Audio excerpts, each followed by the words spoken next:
तो hello and welcome students, आज हम लोग पढ़ने वाले हैं class 5th EVS chapter number 21 like father like daughter, मतलब जैसा बाप वैसी बेटी है। ये कैसा चैप्टर का नाम हुआ? तो पढ़ते हैं आज इस चैप्टर को। अच्छी Ashima was sitting near the window and reading. It was windy and there was a lot of dust in the air.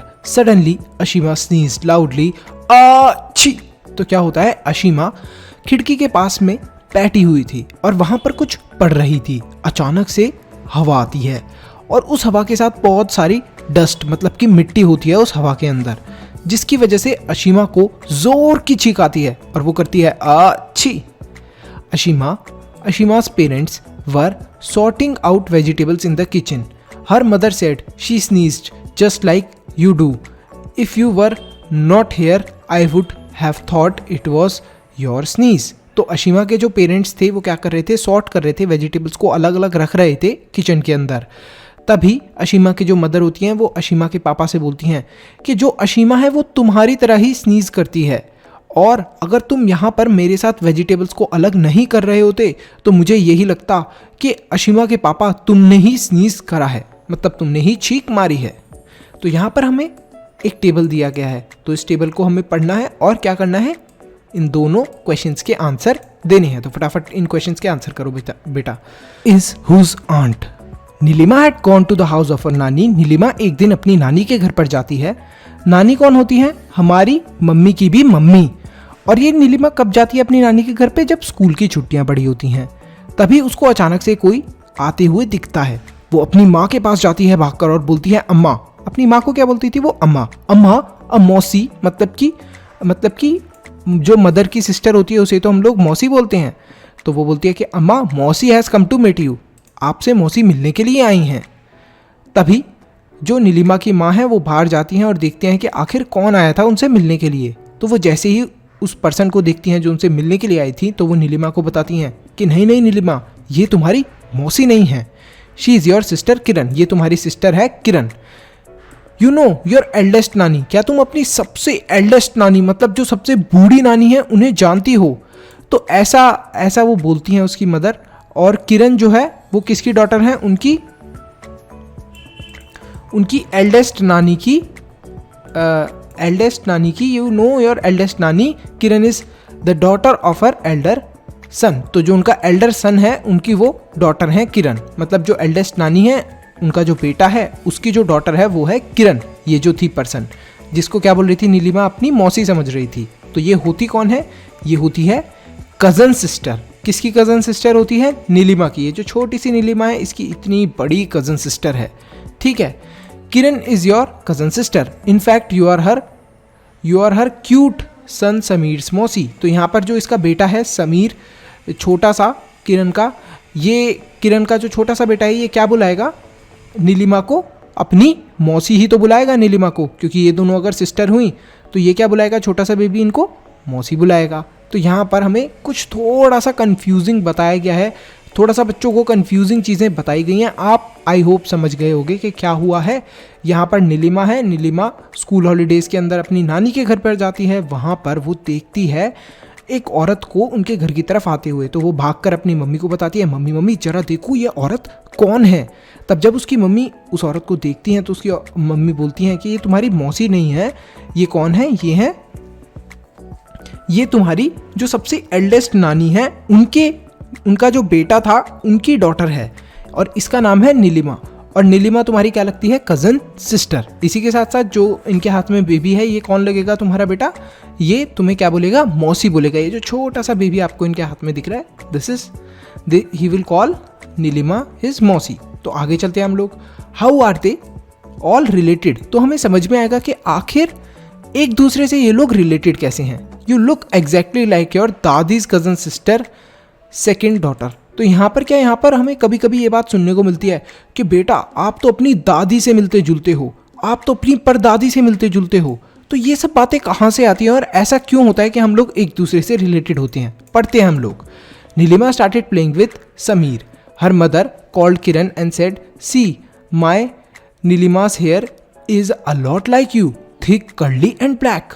It's good she does not have the hair like mine, straight, limp and brown. तो यहाँ पर जब नीलिमा खेल रही होती है इस छोटे से बेबी के साथ जिसका नाम होता है क्या, समीर। तो समीर के साथ जब वो खेल रही होती है तब उसकी मदर नीलिमा की तरफ देखकर बोलती हैं किरण को कि किरण, नीलिमा के बाल तो बिल्कुल तुम्हारी तरह हैं, देखो कितने तुम्हारे बाल मोटे हैं, कर्ली हैं और ब्लैक कलर के हैं। अच्छा हुआ नीलिमा के बाल मेरे जैसे नहीं हैं, मेरे बाल देखो बिल्कुल स्ट्रेट हैं, लिम्प हैं, मतलब थोड़े से पतले हैं और ब्राउन कलर के हैं। जो नीलिमा की नानी थी, नीलिमा's नानी laughed and said, नीलिमा की नानी हंसने लग जाती हैं और बोलती हैं, yes, isn't it strange? क्या ये अजीब बात नहीं है? We sister had thick curly hair and now our second generation has similar hair। तो यहाँ पर क्या होता है, यहाँ पर ये बोलती हैं ये कि हम जितनी भी बहनें थी हम सबके तो, नीलिमा की नानी, हम सबके तो क्या थे, थिक थे, मोटे और कर्ली हेयर्स थे, मतलब कि घुंघराले बाल थे। लेकिन अब जो हमारी सेकंड जनरेशन है उनके भी हमारे जैसे ही मिलते जुलते बाल आ रहे हैं। Nilima was listening to all this. She thought, we are called distant relative, but how closely related we are in many ways। तो नीलिमा यहीं पर सोचने लग जाती है कि वैसे तो हमें बोला जाता है दूर के रिश्तेदार, जैसे हमारी दूर की मौसी, दूर के नाना, दूर के दादा, तो ये सब हमें चीज़ें बोली जाती हैं, लेकिन आखिर हम लोग कितना एक दूसरे से क्लोजली रिलेटेड हैं। जैसे नीलिमा की जो दादी थी उनके अगर आप हेयर देखोगे तो वैसे ही कुछ लगभग नीलिमा के हेयर थे। जो किरण थी उसके भी हेयर किससे मिलते जुलते थे, नीलिमा से मिलते जुलते थे। तो ये हमें कुछ कंफ्यूजिंग चीज़ें थी जिनके बारे में पता चला कि कैसे हम लोग रिलेटिव्स को रिलेटिव बोलते हैं, क्योंकि कुछ ना कुछ उनका हमसे रिलेटेड होता ही होता है। यहाँ पर हमें कुछ क्वेश्चन दिए गए हैं, हमें फाइंड आउट करने हैं इन क्वेश्चन के आंसर, और इन क्वेश्चन के आंसर्स को हमें लिखना है। तो फटाफट आप इन क्वेश्चन के आंसर्स को फाइंड आउट करें और लिखने की कोशिश करें। Is this a mirror? Look at the next page. Is Saroj standing in front of a mirror? तो यहाँ पर जो सरोज है क्या वो एक मिरर के सामने खड़ी है? ये देखो सरोज और ये दूसरी सरोज, ऐसा तो लग रहा है कि मिरर के सामने खड़ी है, लेकिन क्या ये असलियत में मिरर है? नहीं, ये मिरर नहीं है, ये उसकी ट्विन सिस्टर है, मतलब कि हमशक्ल है उसकी। क्या आप लोग भी मेरी तरह ही कंफ्यूज हो गए? क्या आपको भी लगा कि ये मिरर के अंदर देख रही है ज़रूर अपने आप को? लेकिन ऐसा नहीं है, ये सरोज की ट्विन सिस्टर थी। Their mother's brother mama also get confuse when she sees them together. तो यहाँ पर क्या होता है, जो इन दोनों बच्चियों की मदर होती हैं, तो उन मदर के जो ब्रदर होते हैं उनको क्या बोलते हैं हम लोग? मामा। जो मामा जी होते हैं इन दोनों लड़कियों के, वो भी कंफ्यूज हो जाते हैं इन दोनों को देखकर, वो पहचान ही नहीं पाते कि आखिर कौन सी लड़की कौन सी है।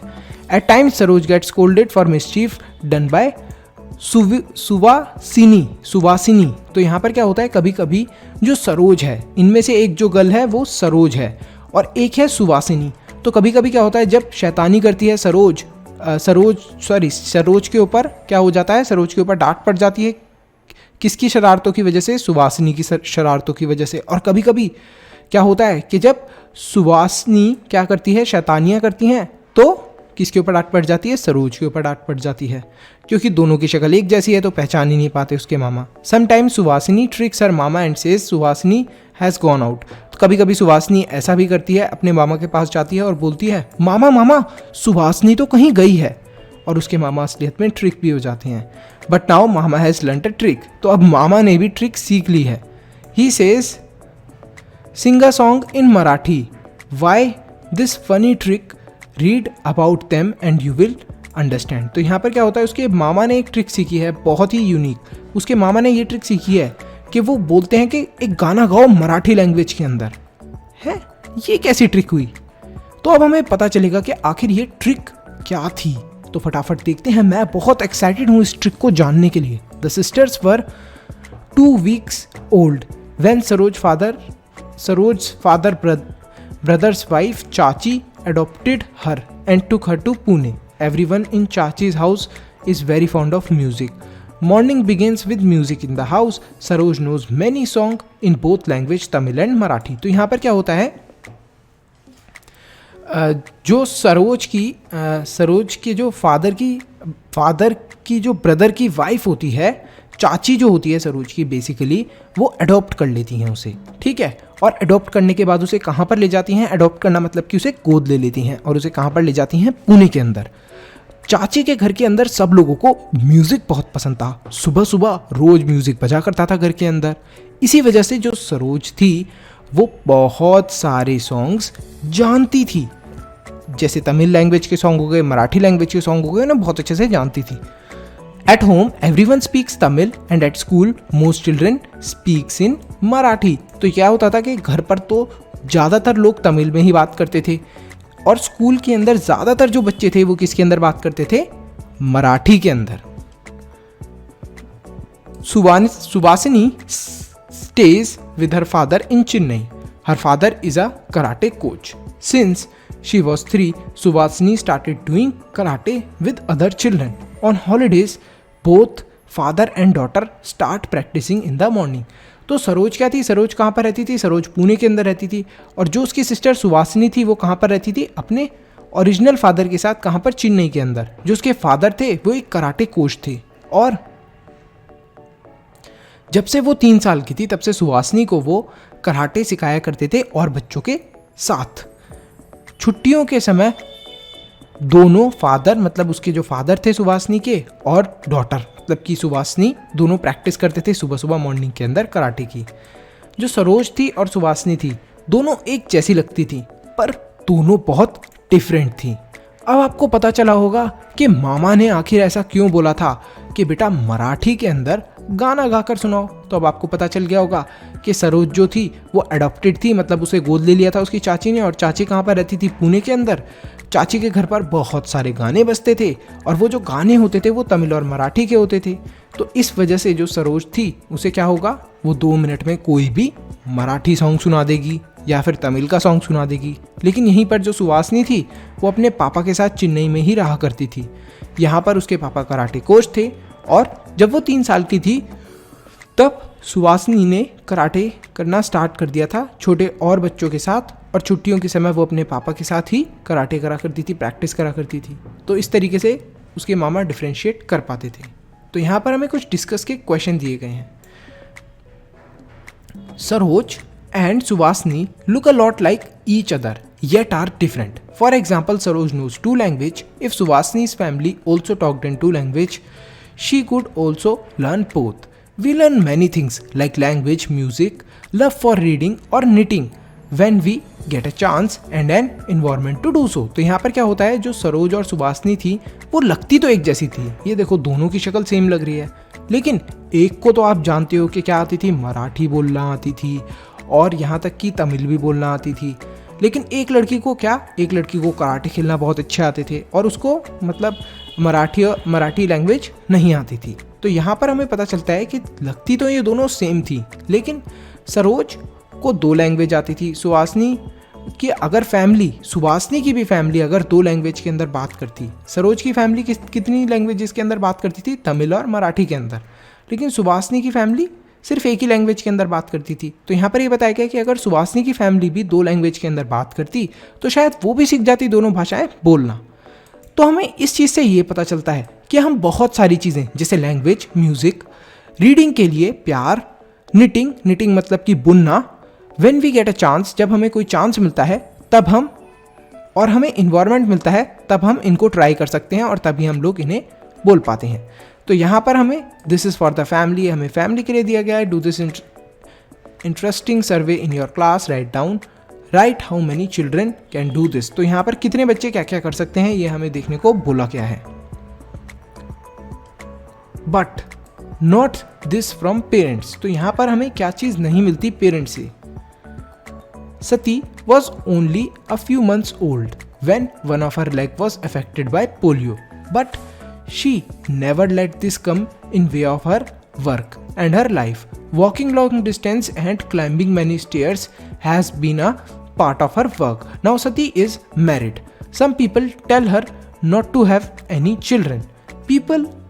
She is also worried that her children may also get polio. She spoke to the doctor about this. तो यहाँ पर क्या होता है, यहाँ पर हमें कुछ एक इम्पॉर्टेंट इंसिडेंट के बारे में बताया गया है। तो सती एक वुमेन थी, जब वो कुछ साल की थी तभी उन्हें पोलियो हो गया था एक पैर के अंदर, और पोलियो की वजह से उनका एक पैर डिफेक्टेड था, मतलब चलने में उन्हें समस्या थी, प्रॉब्लम थी। लेकिन वो इस चीज़ को कभी भी अपनी ज़िंदगी के अंदर नहीं आने देती थी। वो बहुत मेहनत करती थी, लंबे लंबे रास्ते चल लिया करती थी अपने एक पैर की एक पैर ना सही होने के बावजूद भी लंबे लंबे रास्ते चल लिया करती थी, क्लाइंब कर लेती थी बहुत सारी स्टेयर को, और भी बहुत सारा वो काम कर लेती थी। सती की अब शादी हो चुकी थी। कुछ लोग सती को ये बोला करते थे कि आप बच्चे पैदा मत करो, आप बेबी बॉर्न मत करो। तो आखिर वो सती को ऐसा क्यों बोलते थे? वो ऐसा इसलिए बोलते थे क्योंकि उन्हें लगता था कि कहीं ऐसा ना हो कि जो सती के बच्चे हों उनको भी पोलियो हो जाए, और पोलियो होने की वजह से उनके भी एक लाइफ के अंदर डिफेक्ट हो। तो इसी क्वेश्चन को लेके सती बहुत टेंशन के अंदर आ गई और वो किसके पास जाती है? डॉक्टर के पास। तो देखते हैं डॉक्टर उन्हें क्या बोलते हैं। डॉक्टर को जब सती ने ये सारी बातें बताई तो डॉक्टर ने बोला, no no don't be worried, चिंता मत करो। It is not that if any of the parents have polio their children will also have it. ऐसा बिल्कुल भी नहीं है, अगर किसी के पेरेंट्स को पोलियो है तो उनके बच्चों को भी पोलियो होगा ही होगा, ऐसा बिल्कुल भी नहीं है। तो डॉक्टर उनको ये बोल देता है, सती को ये समझा देता है कि ऐसा ज़रूरी नहीं है कि आपके बच्चों को भी पोलियो हो। तो यहाँ पर हमें पता चलता है कि सती का जो डाउट था वो कैसे डॉक्टर के पास जाने से क्लियर हुआ। तो यहाँ पर हमें एक्सपेरिमेंट विद पीस के बारे में बताया गया है जो रफ और स्मूथ होते हैं। तो ये जॉर्ज मेंडल के बारे में आप पढ़ोगे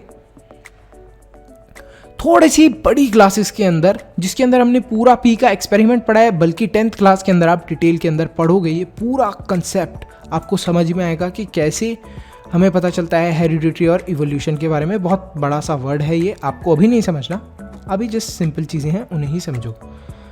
सम for the family, some for the environment. तो यहाँ पर हम ये पढ़ते हैं सम फॉर द फैमिली और सम फॉर द इन्वायरमेंट को। For a distance Vibha knows that her nana grandfather is coming from his loud laughter. Nana also talks loudly and hears with difficulty. तो यहाँ पर थोड़ी ही दूर से विभा को पता चल जाता है जब उसके नाना आ रहे होते हैं। नाना मतलब ग्रैंडफादर जब आ रहे होते हैं, क्योंकि वो बहुत ज़ोर ज़ोर से हंसते हैं, हा हा हा करके हंसते हैं, और बहुत ज़ोर ज़ोर से बोलते भी हैं क्योंकि उन्हें सुनने में भी कुछ दिक्कत है।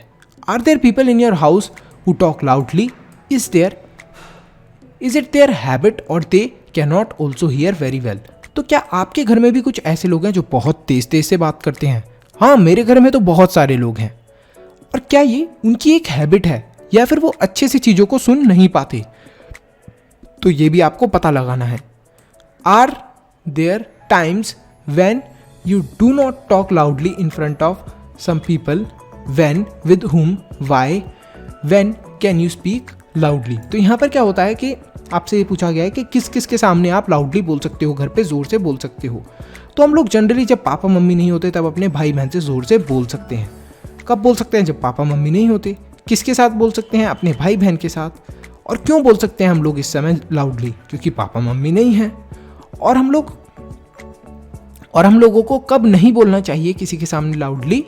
जब कोई बाहर से गेस्ट हो या फिर पापा मम्मी हो तो अपने भाई बहन से लाउडली बात नहीं करनी चाहिए, उन्हें डांटना नहीं चाहिए, नहीं तो हमारे ऊपर भी डांट पड़ सकती है। तो हमें पता चला बहुत सारी चीज़ें, बहुत इंटरेस्टिंग चीज़ें। इन क्वेश्चंस के और भी आंसर्स हैं जो आप लोग खुद फाइंड करें और खुद ट्राई करें। तो हमने ये पूरा चैप्टर समझा कि किस तरीके से जो सुधा थी, हमें पता चला सुधा की स्टोरी के बारे में, और लाइक फादर लाइक डॉटर का मतलब कि कैसे फादर और डॉटर की क्वालिटीज़ मिल रही थी यहाँ पर। तो ठीक है स्टूडेंट्स, थैंक्स फॉर वॉचिंग। इस वीडियो को लाइक करें, चैनल को सब्सक्राइब करें। ऐसे ही और भी वीडियोस अपलोड हो चुके हैं ईवीएस के, तो उन्हें भी देखें। अपने दोस्तों के साथ शेयर ज़रूर करें और मन्नू से ज्ञान लेते रहें। मन्नू के ज्ञान चैनल को जल्दी से जल्दी सब्सक्राइब करें।